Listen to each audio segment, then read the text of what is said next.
Gap yo'q akam. Endilikda mazza qilib shunaqa oppoq salonning ichida ketar ekansizda. Akustikasini aytmaysizmi? Meridian akustika sistema. Bilsangiz agar hozirgi kunda juda bir seriozniy apparatlarga ishlatilyapti. Mana misol uchun Range Rover avtobiografiyani ko'ring, ishonmasangiz, Meridian juda bir flowy pozitsiyadagi Kia K8 kelib qoldi. Multirul, head-up display, 360 gradus kamera, Abdul Abagrev.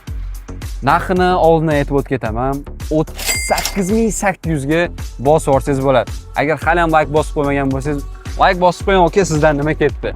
Yiliga keladigan bo'lsa, avtomobilimizda 2022-yil ishlab chiqarilgan va shu kungacha 27000 kilometr masofani bosib o'tgan. Oldiga videoga bitta baho berib qo'ying, takoy seriozniy qilib ishlab qo'yishgan. Juda bir необычный. Avtomobilimizda 3,5 litr 300 soat kuchi bilan jihozlangan. Gap yo'q. Orqa salonni bitta ko'rib o'ting. Hali ham salafonlari bilan turibdi-da. Centralniy управление, orqa zona klimat kontrol, gap yo'q. Задний vidda aytmaysizmi? Takoy skromniy va дерзкий qilib ishlab qo'yishgan. Agar hali ham obuna bo'lib qo'ymagan bo'lsangiz, obuna bo'lib qo'ying akam. Hali bunaqa zo'r narxda zo'r moshina oldinda. 38800 bosib oling akam.